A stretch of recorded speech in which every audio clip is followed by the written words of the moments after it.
The autumn rain fell steadily against the tall windows of Ravenscroft House, each droplet tracing a melancholy path down the glass that seemed to mirror the tears that Duke Henry Ravenscroft had long since ceased to shed. At 38, he sat in his study with the bearing of a man who had learned to carry grief like a second skin, dignified, composed, but forever marked by loss. 10 years. 10 long years had passed since the carriage accident that had claimed his beloved wife Isabella and their unborn child in one devastating moment that had shattered his world beyond repair. The Tun still spoke of him with the kind of respectful reverence reserved for those who had suffered greatly but borne it with nobility. He was the Duke who had loved deeply and lost everything, who had retreated into a life of duty and obligation, while his heart remained buried with the woman who had been his everything. Henry's dark hair, now touched with premature silver at the temples, caught the firelight as he reviewed correspondence from his various estates. His blue eyes, once bright with laughter and love, had taken on the distant quality of winter skies, beautiful but cold, reflecting a soul that had learned to function without joy. The lines around his eyes spoke not of laughter, but of years spent squinting against emotional pain, and his mouth, once quick to smile, had settled into the neutral expression of a man who had forgotten what happiness felt like. The transformation had been gradual, but inexorable. In the immediate aftermath of the tragedy, friends and family had rallied around him, offering comfort, companionship, and the gentle suggestion that time would heal his wounds. But as months turned to years, and Henry showed no sign of emerging from his emotional hibernation, society had learned to accept his new reality. He was the widowed Duke, respected, admired for his steadfast devotion to his late wife's memory, but essentially untouchable in matters of the heart. He fulfilled his social obligations with mechanical precision, attending the necessary functions, maintaining his estates with meticulous care, and conducting his business affairs with the same efficiency that had made him one of the wealthiest men in England. But it was all performed with the emotional detachment of an actor playing a role, going through the motions of living, without actually experiencing life. The irony was not lost on Henry, that his very grief had made him more attractive to certain segments of society. There was something romantically tragic about a man who loved so deeply that he could not love again, and he had received no shortage of subtle and not-so-subtle attempts from ambitious mothers to interest him in their daughters. But Henry had developed an almost supernatural ability to deflect such advances without giving offense, maintaining his reputation as a gentleman while making it clear that his heart was not available for conquest. His household staff, led by his devoted butler Morrison and housekeeper Mrs. Hartwell, had learned to navigate around their master's emotional landscape with the skill of diplomats. They ensured that his physical needs were met, that his homes ran smoothly, and that he was never forced to confront reminders of happier times unless absolutely necessary. The portrait of Isabella that had once graced the main drawing room had been quietly relocated to his private study, where he could choose when to face the beautiful, laughing woman who haunted his dreams. On this particular October evening, as Henry sat reviewing reports from his Yorkshire estate, he found his attention drifting to the window where the rain continued its relentless assault on the glass. The weather matched his mood perfectly. Grey, persistent, and seemingly endless. He had long since stopped hoping for sunshine, both literal and metaphorical, having learned that hope was a luxury he could no longer afford. A soft knock at the study door interrupted his brooding, and Morrison entered with the Evening Post arranged on a silver tray. "Your Grace," the elderly butler said with the formal courtesy that had characterized their relationship for the past decade, "the evening correspondence has arrived. There are several invitations that require your attention, including one from Lady Pemberton for her charity musicale next week." Henry accepted the letters with a nod, his fingers automatically sorting through the familiar array of social obligations and business communications. Lady Pemberton's charity events were among the few social functions he attended regularly, partly because they served worthy causes and partly because the focus on music, rather than dancing, made them more tolerable for a man who had no interest in the marriage mart. "Please send my acceptance to Lady Pemberton," he said without looking up from the correspondence. "The usual donation amount, and ensure that my attendance is noted as brief." "Very good, Your Grace," Morrison replied, though something in his tone suggested he had more to say. Henry looked up with the mild irritation of a man unaccustomed to having his instructions questioned. "Was there something else, Morrison?" "Forgive me, Your Grace, but Lady Pemberton's invitation mentions that there will be a new performer at the musicale." a young lady who has recently arrived from the countryside and is said to have a quite exceptional voice. Perhaps, that is, it might be a pleasant change from the usual entertainments. The suggestion hung in the air between them, and Henry found himself studying his butler's carefully neutral expression. Morrison had been with the family since before Henry's marriage, had witnessed the joy of those early years and the devastation that followed. If the old man was attempting to spark his interest in something, anything beyond the mechanical routine of his daily existence, it was born of genuine concern rather than idle curiosity. "I'm sure it will be adequate," Henry replied dismissively, returning his attention to the letters. "Music is music, Morrison. One performer is much like another." "Of course, Your Grace," Morrison agreed, though his tone suggested he disagreed with this assessment. "Will there be anything else this evening?" "No, thank you. That will be all." After the butler withdrew, Henry found himself staring at Lady Pemberton's invitation with an attention it didn't warrant. The elegant script promised an evening of musical delights featuring the extraordinary talents of Miss Charlotte Winthrop, recently arrived from Derbyshire.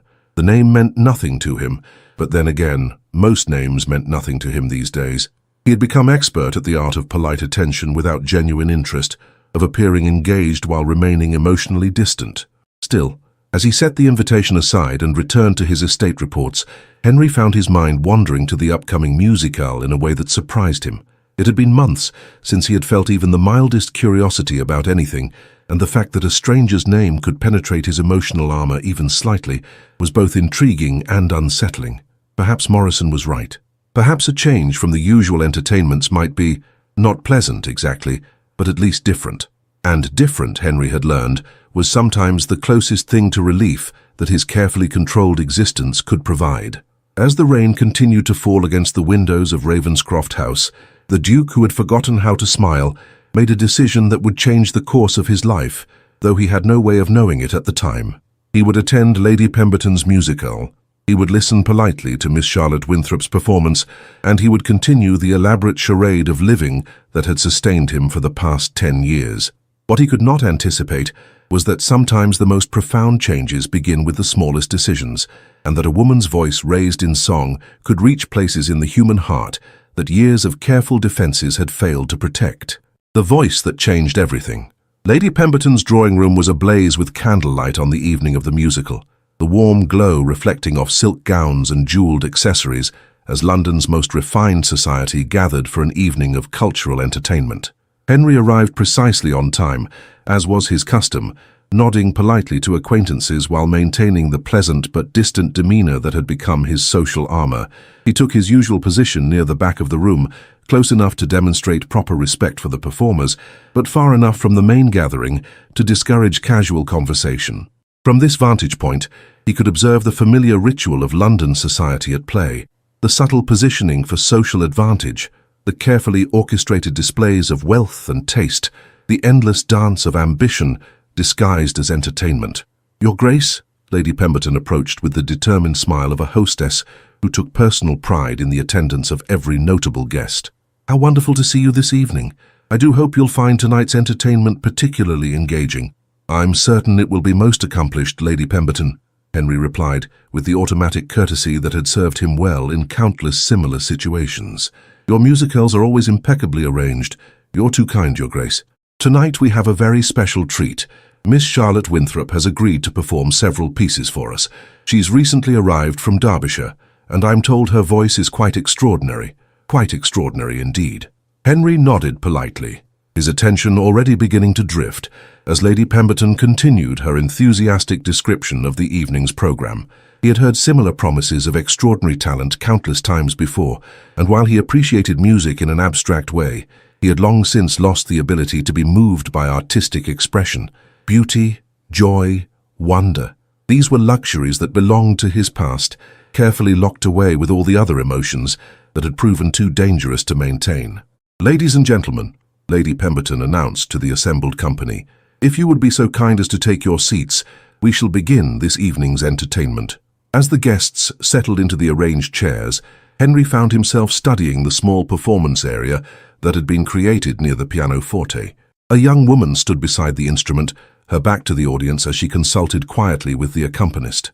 From his position, he could see little more than her silhouette, a slender figure, in a gown of deep blue silk that seemed to capture and reflect the candlelight in subtle ways. "Miss Charlotte Winthrop will begin this evening with a selection from Handel's Rodelinda," Lady Pemberton announced, and the young woman turned to face her audience for the first time. Henry felt something shift in his chest, a sensation so unexpected and unfamiliar that for a moment he wondered if he was experiencing some sort of physical distress. Miss Charlotte Winthrop was not beautiful in the conventional sense that London society typically celebrated. Her features were too strong, her colouring too vivid, her presence too commanding for the delicate prettiness that was currently fashionable. But there was something about her that commanded attention in a way that mere beauty never could. Her chestnut hair was arranged simply but elegantly, framing a face that spoke of intelligence and character rather than empty prettiness. Her brown eyes held a warmth and depth that seemed to take in everything and everyone with genuine interest rather than calculated assessment. And when she smiled at the assembled company, a natural, unaffected expression of pleasure at the opportunity to share her gift, Henry felt his breath catch in a way that had nothing to do with surprise and everything to do with recognition. This was what a genuine smile looked like. He had almost forgotten. "Good evening," Charlotte said, her speaking voice carrying the same warm, rich quality that would soon captivate her audience in song. "I'm honored to perform for you tonight, and I hope you'll find as much joy in the music as I do." The simple words, spoken with such evident sincerity, created a subtle shift in the atmosphere of the room. This was not the usual performance of social obligation, but something altogether more authentic. Henry found himself leaning forward slightly, his attention caught despite his determination to remain emotionally detached. When Charlotte began to sing, the transformation was immediate and profound. Her voice rose clear and pure, filling the drawing room with a sound that seemed to come from somewhere deeper than mere technical training. There was emotion in every note, story in every phrase, and a quality of genuine feeling that reached past the polite appreciation of the audience to touch something more fundamental. Henry had heard countless accomplished singers over the years, had sat through numerous musical entertainments with the patient endurance of a man fulfilling social obligations. But this was different. This was music as he dimly remembered experiencing it in his youth, before loss had taught him to guard against beauty, before grief had convinced him that allowing himself to be moved was a luxury he could not afford. As Charlotte's voice soared through Handel's complex melodies, Henry found himself transported, despite his best efforts to maintain his emotional distance. The music seemed to bypass his carefully constructed defenses, speaking directly to parts of his soul that he had thought permanently silenced. For the first time in 10 years, he was not merely listening to a performance, he was experiencing it, feeling it, allowing it to touch places in his heart that had been closed off since Isabella's death. Can you feel Henry's walls beginning to crumble? Share in the comments which moment touched your heart most. When the piece concluded, the drawing room erupted in enthusiastic applause, but Henry barely heard it. He was staring at Charlotte with an intensity that he was only dimly aware of, studying her face as she acknowledged the audience's appreciation with the same natural grace she had shown throughout her performance. There was no false modesty, no calculated coquetry, just genuine pleasure in having shared something beautiful with others. "For my second selection," Charlotte announced, "I'd like to perform a piece that holds special meaning for me, a traditional ballad from my home county that speaks of love lost and found again." The words hit Henry like a physical blow, and for a moment he considered leaving. The last thing he needed was to be subjected to sentimental songs about love and loss, especially when his defenses were already compromised by this woman's extraordinary voice. But something kept him in his seat, perhaps curiosity, perhaps a masochistic desire to test his emotional fortifications, or perhaps something else entirely that he was not yet ready to acknowledge. As Charlotte began the ballad, her voice took on a different quality, more intimate, more personal, as if she was sharing a confidence rather than performing for an audience. The melody was simple but haunting, and the words spoke of a love that endured beyond death, of hearts that remembered even when hope seemed lost. Henry found himself thinking of Isabella for the first time in months without the usual accompanying surge of pain. Instead, he felt something that might have been peace, a gentle acknowledgement of what had been, rather than a desperate clinging to what could never be again. Charlotte's voice seemed to wrap around his grief like a balm, not erasing it, but somehow making it bearable in a way it had not been for years. When the song ended, there was a moment of profound silence before the applause began. Henry realized that he was not the only one who had been moved by Charlotte's performance. There were tears in many eyes, and the usual polite appreciation had been replaced by something deeper and more genuine. "Miss Winthrop," Lady Pemberton said as the applause finally subsided, "that was absolutely extraordinary. I believe I speak for everyone when I say that we have been truly privileged to hear you perform." Charlotte's response was characteristically gracious and unaffected. "Thank you so much for the opportunity to share these pieces with you. Music has always been my greatest joy, and being able to bring that joy to others is the greatest gift I could ask for." As the formal entertainment concluded, and the guests began to mingle over refreshments, Henry found himself in an unusual predicament. His customary practice was to make his polite excuses and depart as soon as the performance ended, but tonight he felt an uncharacteristic reluctance to leave. More troubling still, he found himself wanting to speak with Miss Winthrop, to tell her how her performance had affected him, though he had no idea what he would say or how he could possibly explain the impact of her voice on his carefully guarded emotions. "Your Grace," a familiar voice interrupted his internal debate, and he turned to find Lady Pemberton approaching with Charlotte at her side. "I don't believe you've been introduced to our talented performer. Miss Winthrop, may I present His Grace the Duke of Ravenscroft, Your Grace, Miss Charlotte Winthrop." Henry found himself looking directly into Charlotte's warm brown eyes, and for a moment he forgot the polite phrases that should have accompanied such an introduction. Up close, she was even more striking than she had appeared from across the room, not because of conventional beauty, but because of an indefinable quality of aliveness that seemed to radiate from her very being. "Your Grace," Charlotte said with a curtsy that was perfectly proper, but somehow managed to convey warmth rather than mere formality. "I'm honored to meet you." "Miss Winthrop," Henry replied, his voice sounding strange to his own ears. "Your performance this evening was exceptional." The word seemed inadequate to describe what he had experienced, but it was all he could manage without revealing more than he was prepared to share. Charlotte's smile in response was radiant, and Henry felt that same unexpected shift in his chest that he had experienced when she first began to sing. "Thank you so much, Your Grace. That means a great deal coming from someone of that is, I'm simply grateful that you enjoyed the music." There was something endearing about her slight stumble over his title, as if she were more concerned with genuine communication than with social protocol. It was a refreshing change from the calculated precision that characterized most of his interactions with society. "Have you been in London long, Miss Winthrop?"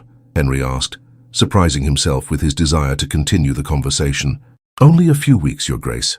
I came to stay with my aunt while she recovers from an illness. I hadn't expected to have the opportunity to perform, but Lady Pemberton was kind enough to invite me when she learned of my interest in music." "Interest seems a modest way to describe such obvious talent," Henry observed, and was rewarded with another of Charlotte's natural smiles.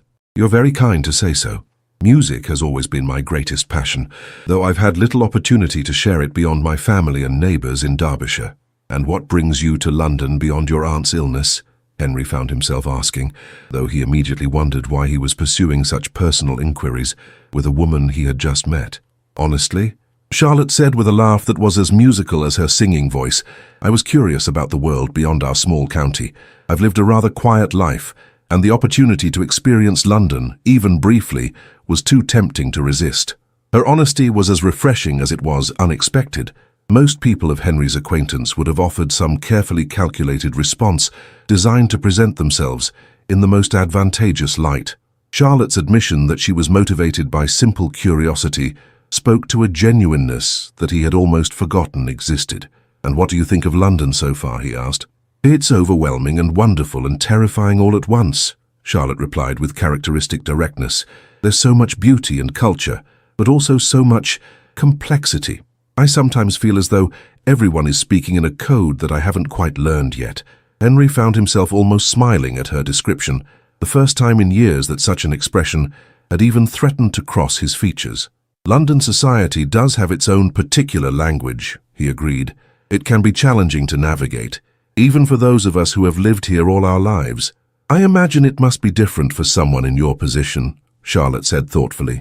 "Everyone must have expectations of how you should behave, what you should say, how you should respond to every situation." The observation was so perceptive, so unexpectedly understanding, that Henry felt another crack appear in his emotional armor. When had anyone last acknowledged the burden of his position, the weight of constant public scrutiny and social expectation? "It can be restrictive," he admitted, then immediately wondered why he was sharing such personal thoughts with a virtual stranger. "I'm sorry," Charlotte said quickly, apparently sensing that she had touched on something sensitive. "I didn't mean to presume." "You didn't presume," Henry interrupted gently. "Your observation was quite accurate. It's simply been a long time since anyone has. That is, most people don't consider the personal cost of public position." They were interrupted by Lady Pemberton's return, accompanied by several other guests who were eager to compliment Charlotte on her performance. As the conversation became more general, Henry found himself studying Charlotte's interactions with others, noting how she managed to be gracious and warm without being effusive, how she accepted praise without false modesty, but also without arrogance. "Your Grace," Lady Pemberton said, drawing his attention back to the immediate conversation, "I was just telling Miss Winthrop about the various musical opportunities available in London. Perhaps you might recommend some concerts or performances that would be of interest to someone with her obvious appreciation for the arts." Henry realized that Lady Pemberton was attempting to facilitate further interaction between him and Charlotte, and under normal circumstances he would have deflected such obvious matchmaking with polite but firm discouragement. Tonight, however, he found himself genuinely considering the question. "The opera season is just beginning," he said slowly. "And there are several chamber music societies that present excellent programs throughout the winter months." "That sounds wonderful," Charlotte said with obvious enthusiasm. "I would love to experience opera performed by professional singers. We have so few opportunities for such entertainment in Derbyshire." "Perhaps," Henry heard himself saying before he could consider the wisdom of the offer, "you would allow me to escort you to a performance. I maintain a box at the Opera House, and it would be my pleasure to share it with someone who would truly appreciate the music." The words hung in the air, and Henry felt a moment of panic as he realized what he had just done. He had not escorted a lady to any social function in 10 years, had not offered his company to any woman beyond the bare minimum required by politeness and duty. What had possessed him to make such an offer to a woman he had known for less than an hour? "That's incredibly generous, Your Grace," Charlotte replied, her eyes bright with pleasure. "I would be honored to accept if you're certain it wouldn't be an imposition." "No imposition at all," Henry assured her, though he was far from certain that was true. "Shall we say Thursday evening? They're performing Mozart's Don Giovanni, a work that I believe you would find particularly engaging." "Thursday would be perfect," Charlotte agreed. "I look forward to it immensely." As Henry took his leave a short time later, he found himself in a state of confusion that was both unsettling and oddly exhilarating. For 10 years, his life had followed a predictable pattern of duty, obligation, and carefully controlled emotion. Tonight, in the space of a few hours, a woman's voice had somehow penetrated defenses that he had thought impregnable, and he had committed himself to an evening that represented a significant departure from his established routine. As his carriage made its way through the London streets toward Ravenscroft House, Henry found himself actually humming, one of the melodies that Charlotte had performed. It was the first time in a decade that music had lingered in his mind after a performance, the first time that he had felt the urge to carry beauty with him beyond the moment of its creation. Perhaps most remarkably of all, as he prepared for bed that night, Henry caught sight of his reflection in the mirror and realized that his expression had softened in a way that he barely recognized. For just a moment, looking at his own face, he could almost imagine what he might look like if he smiled. The thought was both thrilling and terrifying, and as he settled into sleep, Henry found himself anticipating Thursday evening with an emotion that he was not yet ready to name, but that felt remarkably like hope. The awakening of hope. The days leading up to Thursday evening passed with unusual slowness for Henry, each hour marked by an anticipation that he was reluctant to acknowledge but unable to ignore. He found himself thinking about Charlotte at odd moments, while reviewing estate reports, during his morning rides through Hyde Park, even during the mundane business of daily correspondence. Her voice seemed to echo in his memory, and more troubling still, he found himself wondering what she was doing, how she was spending her time in London, whether she was looking forward to their evening at the opera with anything approaching his own unexpected eagerness. On Tuesday, he paid an unprecedented visit to his tailor, ostensibly to order a new waistcoat, but actually to ensure that his evening wear was in perfect condition for Thursday's performance. On Wednesday, he found himself reviewing the opera program with unusual attention, considering which aspects of the performance might most interest someone experiencing professional opera for the first time. Morrison, his butler, observed these subtle changes in routine with the careful attention of a man who had served the same master for 15 years. While he made no direct comment, Henry occasionally caught him looking thoughtful, as if witnessing something he had not expected to see again. "Your Grace," Morrison said as he assisted Henry with his evening preparations on Thursday, "shall I have the carriage brought around at the usual time?" "Actually, we'll need to make a stop to collect Miss Winthrop," Henry replied, attempting to keep his tone casual. "She's staying with her aunt in Bloomsbury." "Very good, Your Grace," Morrison replied, though Henry caught a glimpse of something that might have been satisfaction in the old man's expression. "Shall I arrange for flowers for the lady?" The suggestion caught Henry off guard. He had not thought of flowers, had not considered the small courtesies that typically accompanied such an evening. For a moment he felt a flash of panic. What if he had forgotten other important details? What if his 10 years of social isolation had left him unprepared for the simple business of escorting a lady to the opera? "Yes," he said finally. "Something elegant, but not, that is, something appropriate for a new acquaintance." "Of course, Your Grace. Might I suggest white roses? They convey respect and appreciation without being overly personal." Henry nodded, grateful for Morrison's diplomatic guidance.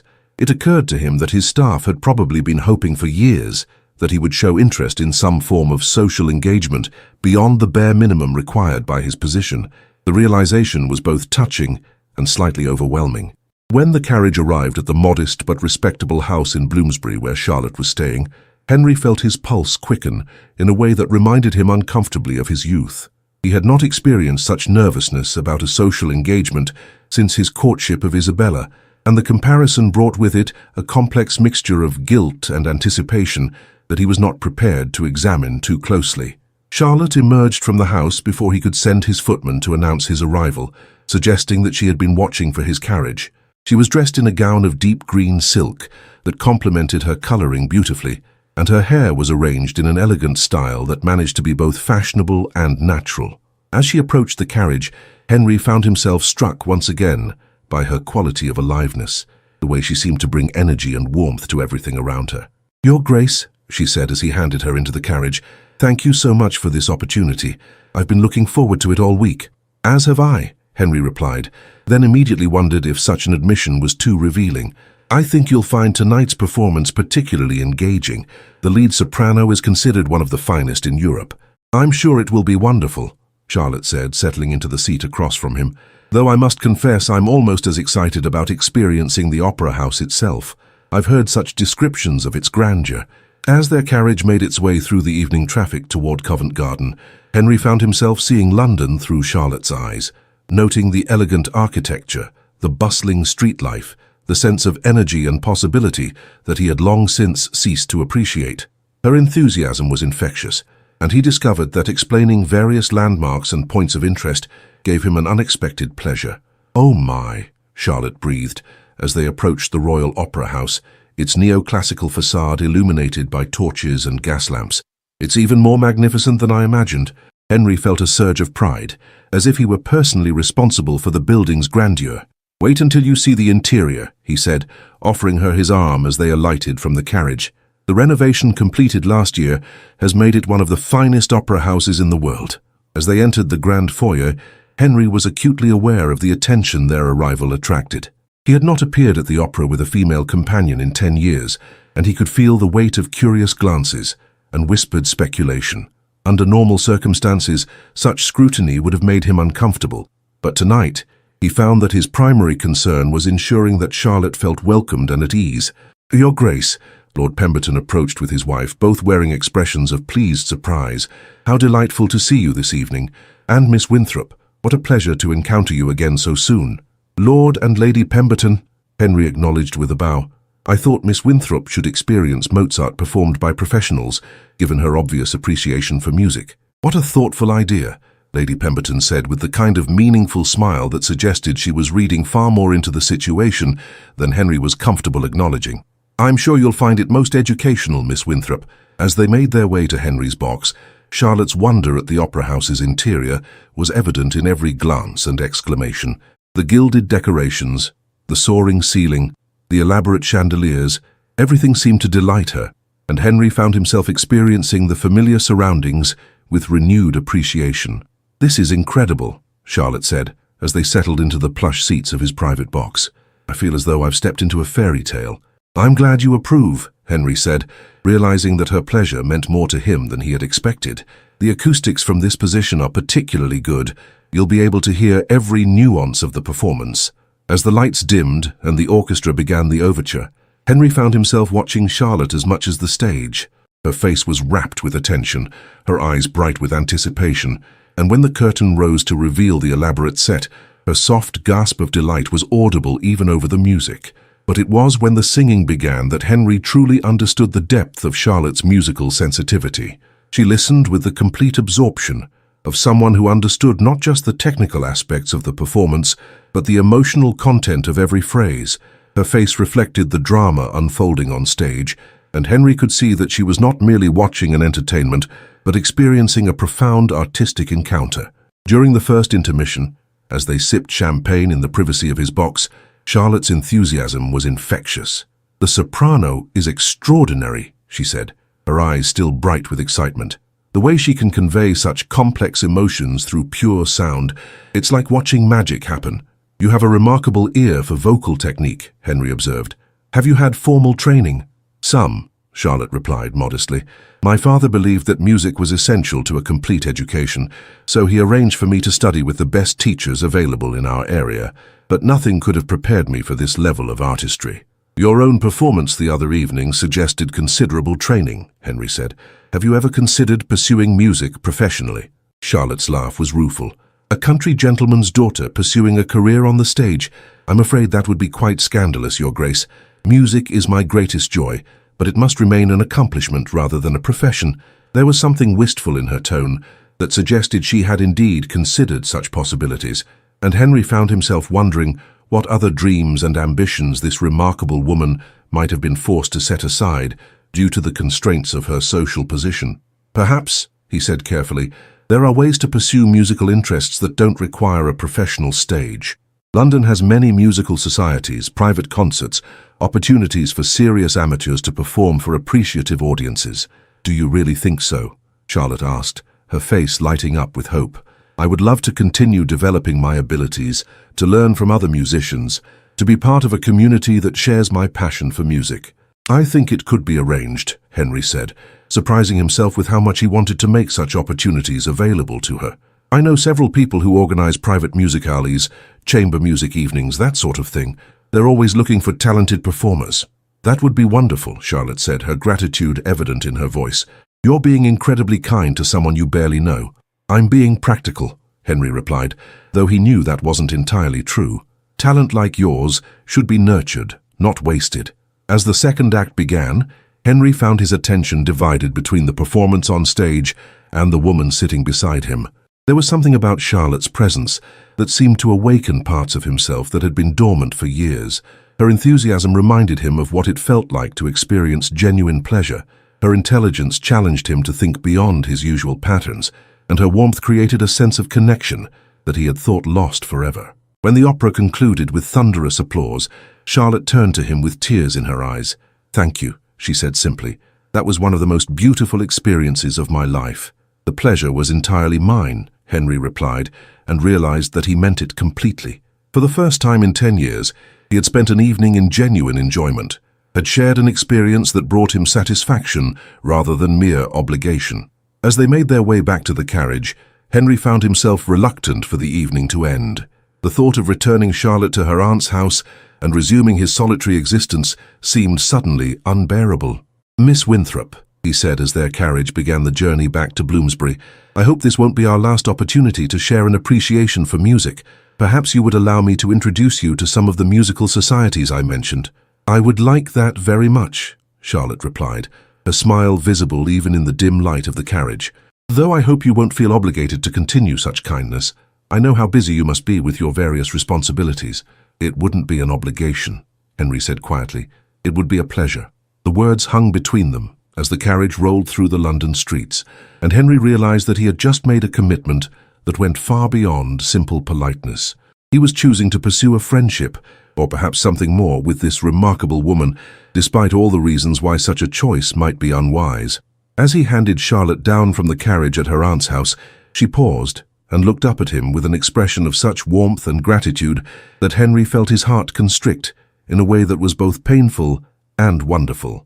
"Thank you again, Your Grace," she said softly, "for the opera, for your kindness, for making me feel so welcome in a city where I know so few people." "Thank you," Henry replied, "for reminding me what it feels like to enjoy music again."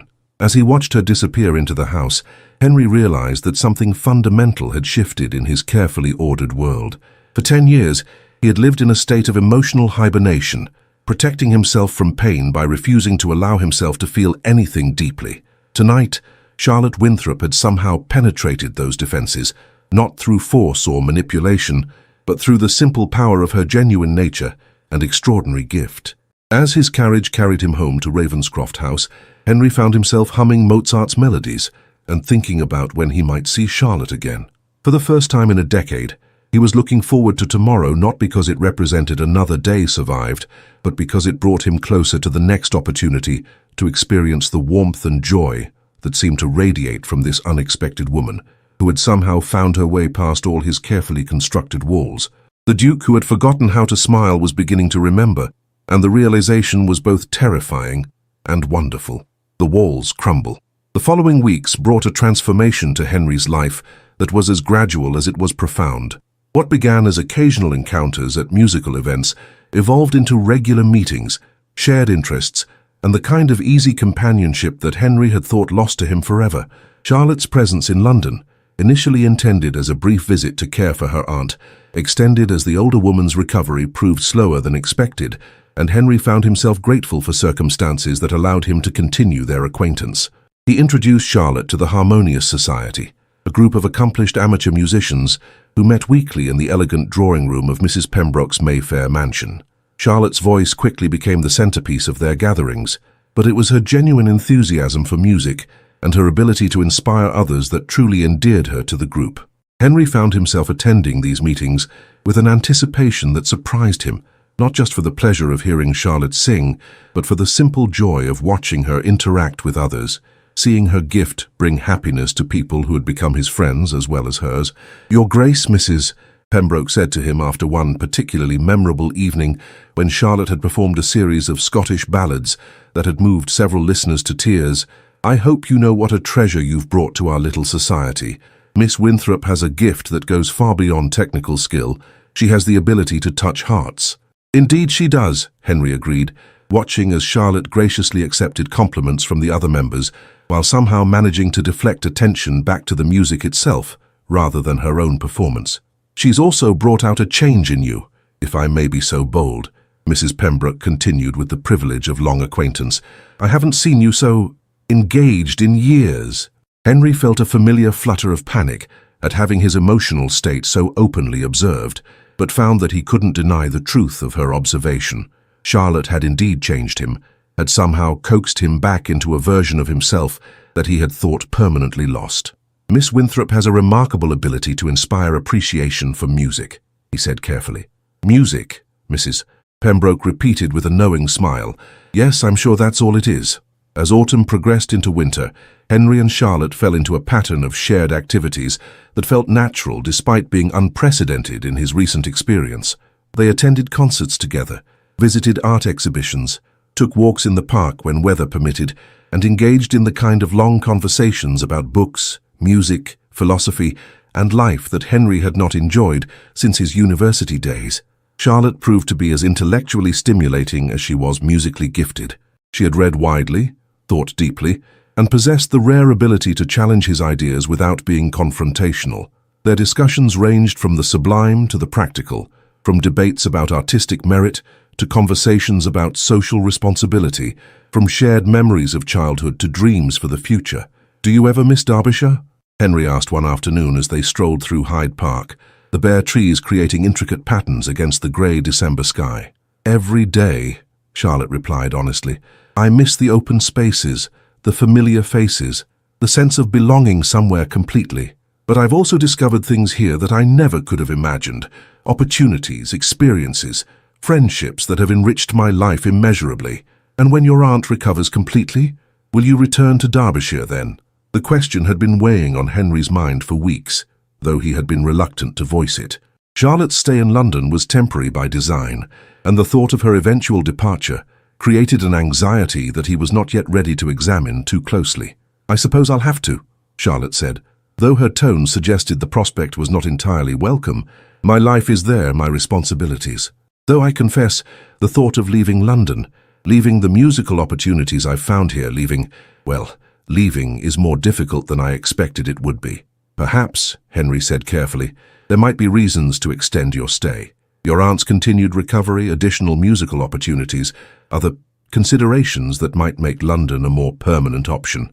Charlotte stopped walking and turned to look at him, her brown eyes searching his face with an intensity that made his heart race. What kind of considerations, Your Grace? The question hung between them, loaded with implications that neither was quite ready to address directly. Henry felt himself standing at a crossroads, knowing that his next words would either advance their relationship into uncharted territory or maintain the careful boundaries they had established. The kind that make a place feel like home, he said quietly. The kind that make leaving feel like loss rather than simply change. Charlotte's breath caught slightly, and for a moment they stood in the middle of the park path, oblivious to the other walkers moving around them, lost in a moment of understanding that transcended words. Henry, she said softly, using his given name for the first time, are you saying what I think you're saying? The sound of his name on her lips sent a shock through him that was both thrilling and terrifying. No one had called him Henry in 10 years. Everyone used his title, maintaining the formal distance that had become his protection against emotional entanglement. But Charlotte's use of his name felt natural, intimate, right in a way that made him realize how much he had missed simple human connection. I'm saying, he replied, his voice rough with emotion, that the thought of you leaving London, of not seeing you again, of returning to the way things were before you came into my life is unbearable. Oh, Henry, Charlotte whispered, tears gathering in her eyes. I feel the same way. I've tried to tell myself that what I feel for you is simply gratitude, or friendship, or appreciation for your kindness, but it's so much more than that. What is it then? Henry asked, stepping closer to her, no longer caring who might observe them or what conclusions might be drawn. It's love, Charlotte said simply. I love you, Henry. I love your kindness, your intelligence, your passion for music, the way you've helped me discover parts of myself I never knew existed. I love the man you are beneath all the titles and expectations, and I love the way you make me feel when I'm with you. The words hit Henry like a physical blow, not because they were unwelcome, but because they forced him to confront feelings that he had been trying to deny for weeks. He loved her too, had probably loved her from the moment she first began to sing at Lady Pemberton's musicale, but acknowledging that love meant confronting the guilt, fear, and uncertainty that had kept his heart locked away for so long. Charlotte, he said, reaching out to take her hands in his, I love you too, more than I thought possible, more than I believed I could ever love again. But I'm terrified of what that means, of what I'm asking of you, of whether I'm capable of being the man you deserve. You already are the man I deserve, Charlotte said firmly. You're kind, honorable, generous, and caring. You've shown me more consideration and respect than I ever dared hope for. What more could I possibly want? A man who isn't haunted by the past, Henry said quietly. A man who can give you his whole heart without reservation, without the shadows of loss and grief that will always be part of who I am. Henry, Charlotte said, stepping closer and reaching up to touch his face gently. I don't want a man without a past. I want you exactly as you are, with all your experiences and memories and, yes, even your grief. Your capacity to love deeply, to mourn deeply, to feel deeply. That's not a flaw to be overcome. It's part of what makes you the extraordinary man you are. But Isabella will always be part of your history, Charlotte interrupted gently. And I would never ask you to forget her or stop loving her memory. But Henry, love isn't finite. The heart doesn't have a limited capacity. Loving me doesn't diminish what you felt for her, just as loving her memory doesn't diminish what you feel for me. The wisdom in her words, the generous understanding she offered, broke through the last of Henry's defenses. For 10 years, he had believed that loving again would be a betrayal of Isabella's memory, that allowing himself to be happy would somehow dishonor what they had shared. But Charlotte was offering him a different perspective, the possibility that love could coexist with loss, that happiness could honor the past rather than abandon it. I want to believe that, he said quietly. Then believe it, Charlotte urged.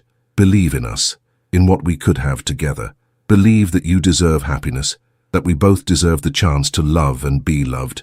Standing there in Hyde Park, with Charlotte's hands warm in his and her eyes bright with love and hope, Henry made a choice that would change the course of both their lives. He chose to trust in the possibility of happiness, to believe that his heart was capable of loving again without betraying what had come before. "Charlotte Winthrop," he said, his voice steady despite the magnitude of what he was about to say, "will you marry me?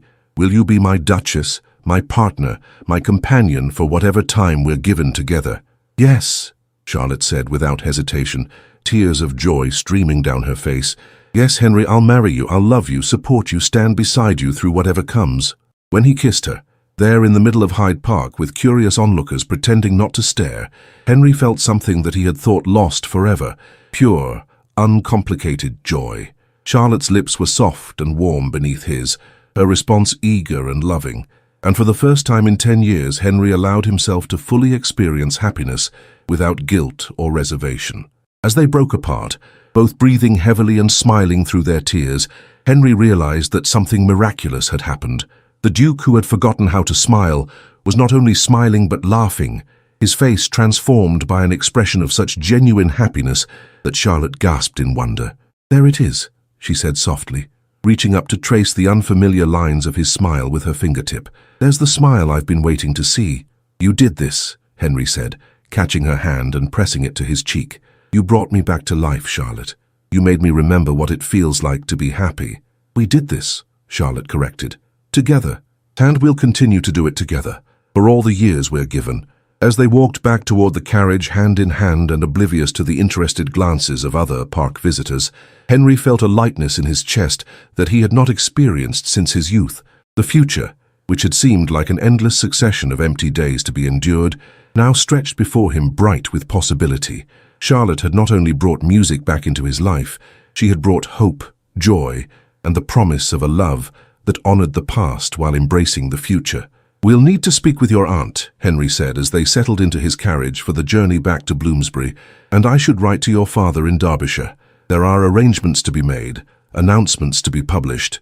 "Henry," Charlotte interrupted with a laugh that was pure music, "you're beginning to sound like a man planning a military campaign rather than a wedding." "Forgive me," Henry said, his own smile widening at her gentle teasing. "I suppose I'm nervous about doing this properly.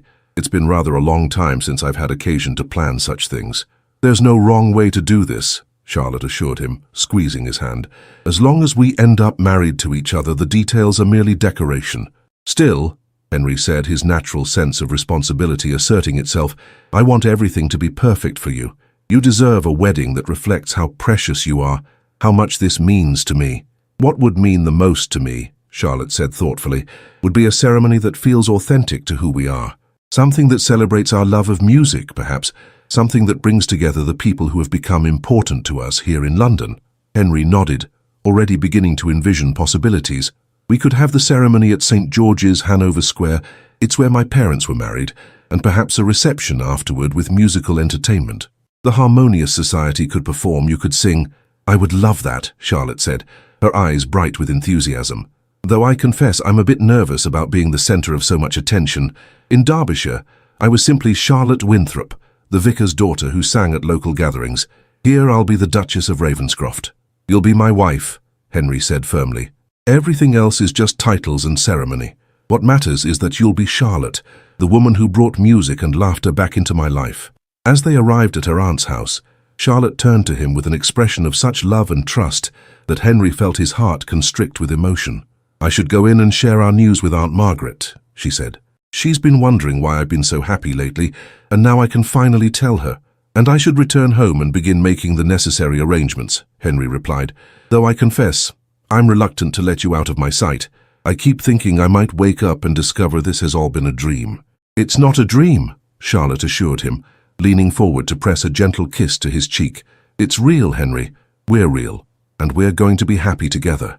As Henry watched her disappear into the house, he found himself touching the spot where her lips had brushed his skin, marveling at how such a simple gesture could fill him with such profound contentment. For 10 years, he had existed in a state of emotional numbness, going through the motions of living without truly experiencing life. Now, in the space of a few hours, everything had changed. The carriage ride back to Ravenscroft House passed in a blur of planning and anticipation. Henry found himself thinking about all the people he would need to inform, all the arrangements that would need to be made. But underneath the practical considerations was a current of pure joy that he had almost forgotten was possible. "Morrison," he called as he entered the house, his voice carrying a note of excitement that made his butler appear with unusual speed. "Your Grace?" the elderly man said, then stopped short as he took in Henry's transformed appearance. "Sir, if I may say so, you look different this evening." "I feel different, Morrison," Henry replied, unable to suppress the smile that seemed to have taken permanent residence on his features. "I have news that I think will please you. Miss Winthrop has agreed to become my wife." The effect on Morrison was immediate and profound. The old butler's face lit up with a joy that he made no attempt to conceal, and for a moment his professional composure slipped entirely. "Your Grace, that's wonderful news. Absolutely wonderful. Miss Winthrop is a remarkable young lady, and if I may be so bold, she's brought out the best in you, sir. The entire household has noticed the change in your spirits since you began spending time with her." "Have they indeed?" Henry asked, amused by his butler's uncharacteristic enthusiasm. "Oh yes, sir.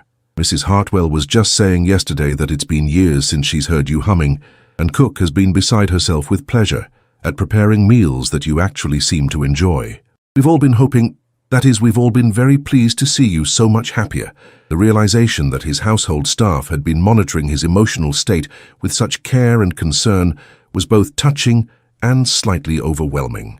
Henry had always prided himself on maintaining appropriate boundaries with his servants, but it seemed that his grief and gradual recovery had been more transparent than he had realized. "Well then," he said, clearing his throat slightly, "I suppose we should begin preparations for welcoming a new mistress to Ravenscroft House. There will be a wedding to plan, arrangements to be made." "Of course, Your Grace. Shall I convene the senior staff tomorrow morning to discuss the necessary preparations?" "Yes, that would be excellent. And Morrison, thank you for everything, for your patience during these past difficult years, for your discretion, for your loyalty. I know it hasn't always been easy." "It's been an honor to serve you, Your Grace," Morrison replied with dignity. "And if I may say so, seeing you happy again is all the thanks any of us could ask for." The announcement. The news of the Duke of Ravenscroft's engagement spread through London society with the speed and intensity of wildfire. Within hours of the announcement appearing in the Times, Henry's morning room was flooded with congratulatory messages, invitations and requests for audiences from people who had barely acknowledged his existence during his years of mourning. "Your Grace," Morrison announced as he entered the study with yet another silver tray laden with correspondence, "I'm afraid we've received another dozen letters this morning. Lady Pemberton has called twice.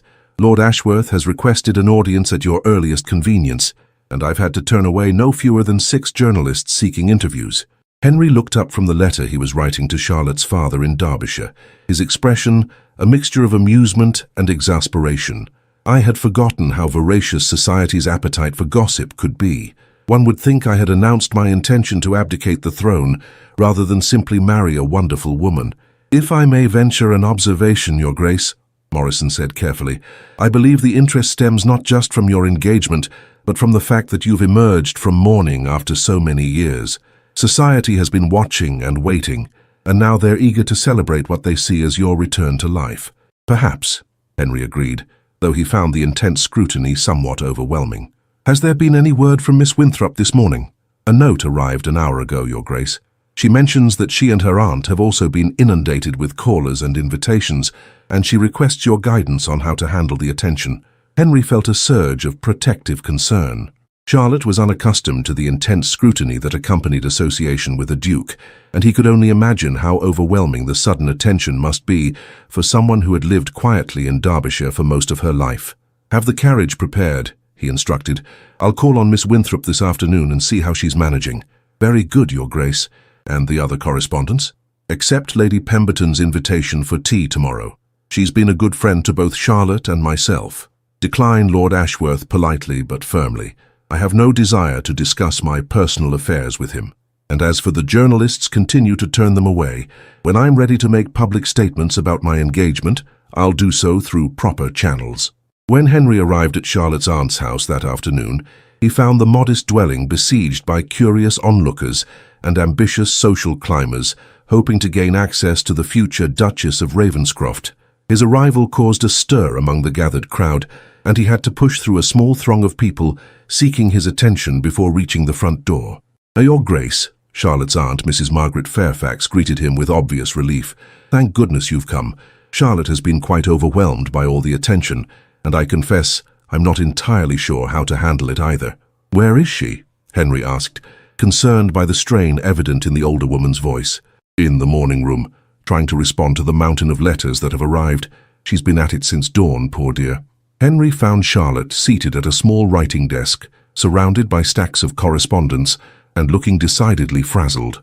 Her usually perfect hair was slightly disheveled, there were ink stains on her fingers, and her expression was one of barely controlled panic. "Henry," she said, looking up with obvious relief as he entered the room, "thank goodness you're here. I don't know what to do with all of this." She gestured helplessly at the letters surrounding her.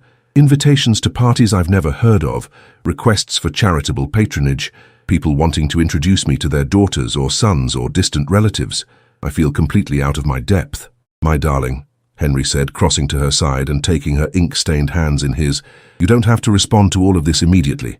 Most of it can wait, and much of it can be handled by secretaries and social secretaries."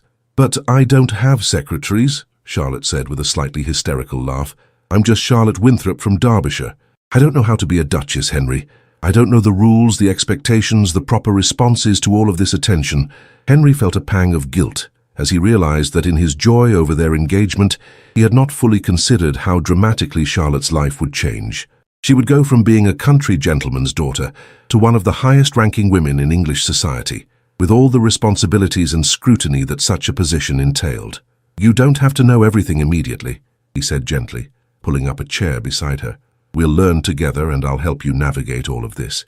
You won't be alone in it." "But what if I make mistakes? What if I embarrass you or damage your reputation?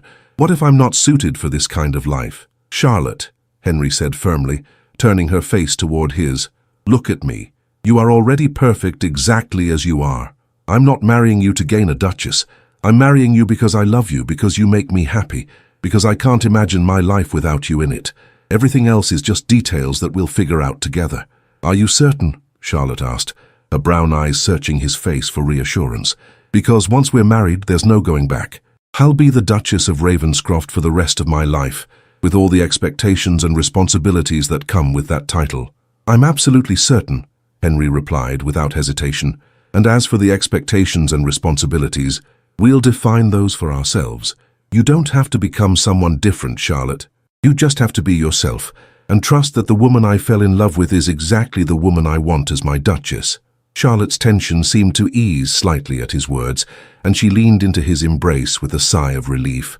"I love you," she said softly. "I just want to be worthy of the faith you're placing in me." "You already are," Henry assured her. "Now shall we tackle some of this correspondence together? I can help you sort through what's important and what can be safely ignored." They spent the next hour going through the accumulated letters, with Henry explaining the social significance of various invitations and helping Charlotte craft appropriate responses. It was a practical exercise, but it also served to reinforce their partnership, the sense that they would face the challenges of their new life together, supporting and guiding each other through unfamiliar territory. "There's something else we need to discuss," Henry said as they finished with the last of the urgent correspondence. "I've been thinking about the wedding, and I believe we should consider having it sooner rather than later." "How soon?" Charlotte asked, looking slightly alarmed. 6 weeks, perhaps 2 months at the outside. I know it seems rushed, but there are several advantages to a shorter engagement. It will limit the amount of speculation and gossip. It will allow us to begin our married life before the full social season begins, and frankly, I'm eager to make you my wife." Charlotte blushed prettily at his last comment, but her expression remained thoughtful. "What about my family? My father will want to attend, and there are arrangements to be made." "I've already written to your father requesting a meeting," Henry said. "I plan to travel to Derbyshire next week to speak with him formally and to meet your family. If he gives his blessing, we can begin making concrete plans." "You would do that? Travel all the way to Derbyshire just to meet my family?" "Charlotte," Henry said with gentle amusement, "I would travel to the ends of the earth if it meant securing your happiness. A journey to Derbyshire is hardly a hardship." "My father will like you," Charlotte said with growing confidence. "He values character over title, and he'll see immediately what I see in you." "And what do you see in me?" Henry asked, genuinely curious about her perspective. "I see a man who has survived tremendous loss and emerged stronger for it," Charlotte replied thoughtfully. I see someone who is kind without being weak, strong without being harsh, intelligent without being condescending. I see a man who loves deeply and completely, who values music and beauty and genuine human connection. I see the man I want to spend the rest of my life loving. Her words touched him more deeply than any elaborate compliment could have, and Henry found himself once again marveling at her ability to see past surface appearances to the heart of things. "When you put it like that," he said with a smile that was becoming more natural each day, "I almost sound like someone worth marrying." "You are someone worth marrying," Charlotte said firmly, "and I intend to spend the rest of our lives proving it to you." As Henry prepared to leave that evening, he felt a sense of anticipation that had nothing to do with nervousness and everything to do with joy. The challenges of their engagement, the social scrutiny, the practical arrangements, the adjustment to new roles and expectations seemed manageable when faced together. Charlotte's love had not only awakened his capacity for happiness, but had given him strength and purpose that he had thought lost forever. "I'll call on you tomorrow after my meeting with Lady Pemberton," he said as he took his leave. "And Charlotte, don't worry so much about being perfect. You already are, exactly as you are." As his carriage carried him home through the London streets, Henry found himself humming one of the melodies that Charlotte had sung at their first meeting. The Duke, who had forgotten how to smile, was not only smiling but singing, his heart full of a happiness that seemed to grow stronger with each passing day. Tomorrow would bring new challenges, new arrangements to be made, new steps toward a future that promised to be brighter than anything he had dared to imagine. But tonight, Henry was content to savor the simple joy of being a man in love, engaged to a woman who had somehow managed to heal his wounded heart and restore his faith in the possibility of happiness. The transformation was complete, but the real adventure was just beginning. The Duke who learned to smile again. 1 year later, the drawing room of Ravenscroft House was filled with the warm glow of candlelight and the gentle murmur of intimate conversation as the harmonious society gathered for their weekly musical evening. But tonight was special. It marked the first anniversary of Henry and Charlotte's wedding, and the assembled friends had come not just to make music, but to celebrate a love story that had captured the imagination of London society. Charlotte stood beside the pianoforte, her hand resting gently on her slightly rounded stomach as she prepared to perform the same Handel aria that had first captivated Henry's heart.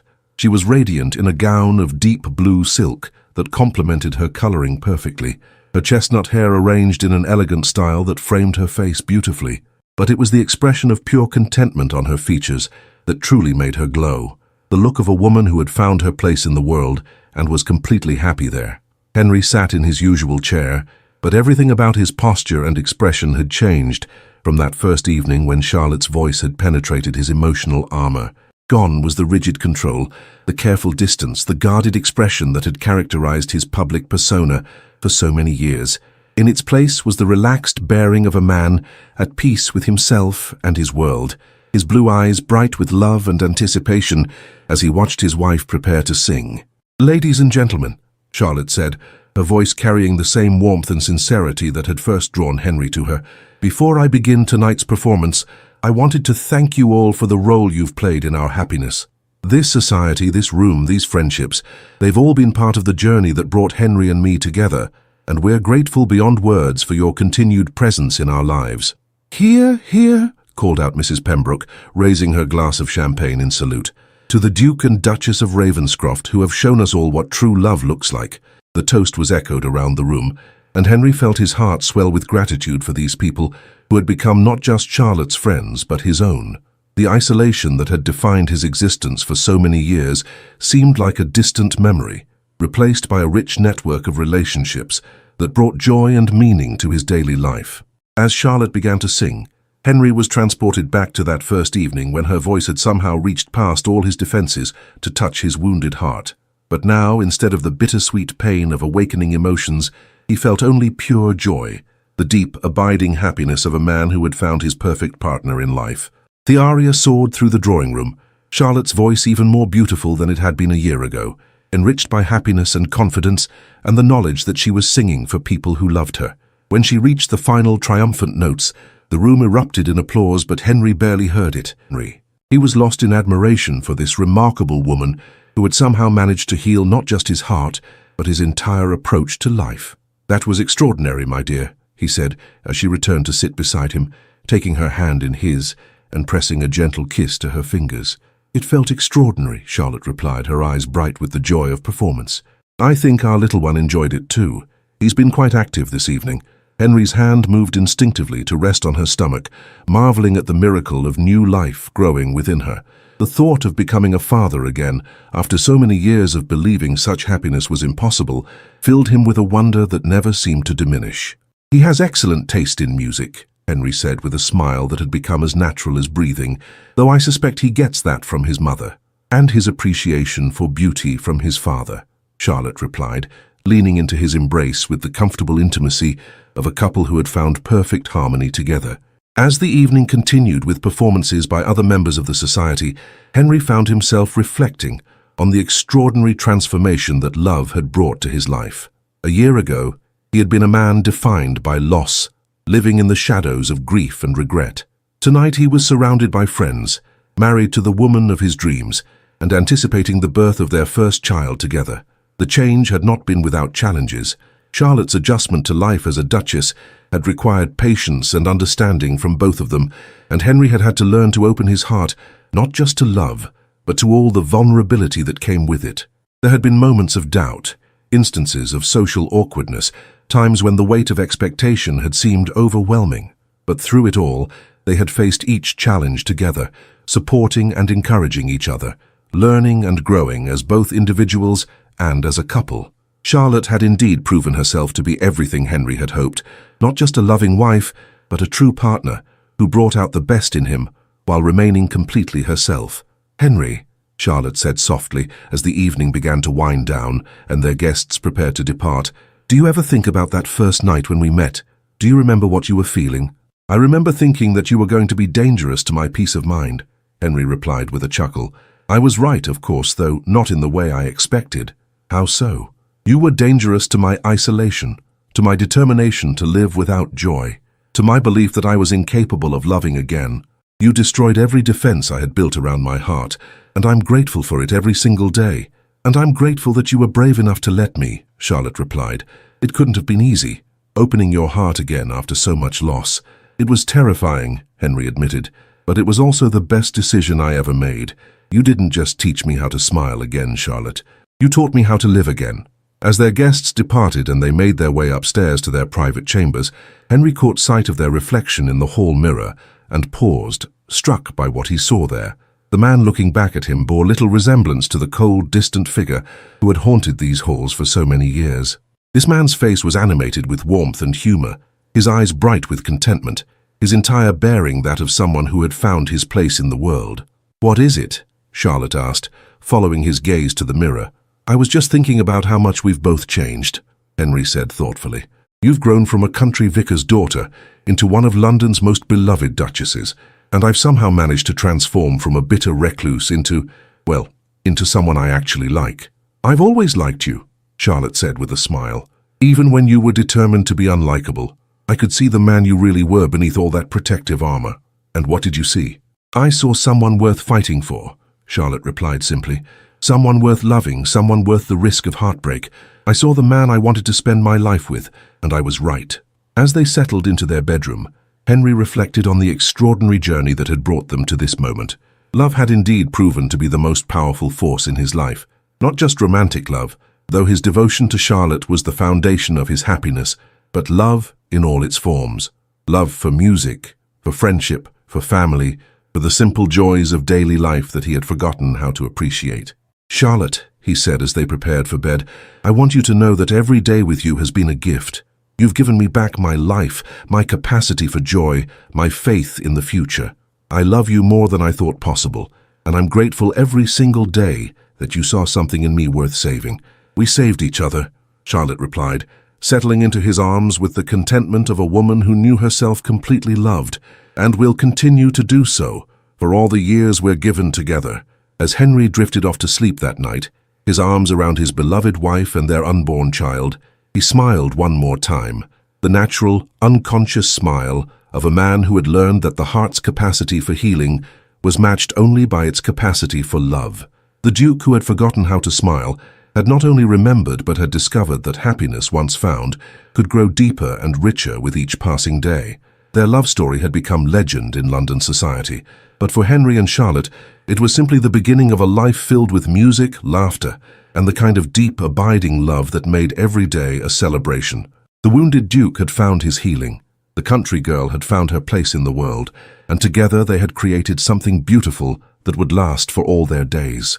In the end, it was the most beautiful love story of all. Not because it was perfect, but because it was real, built on understanding, strengthened by adversity, and sustained by the simple truth that love, when freely given and gratefully received, has the power to transform even the most wounded heart into something capable of extraordinary joy.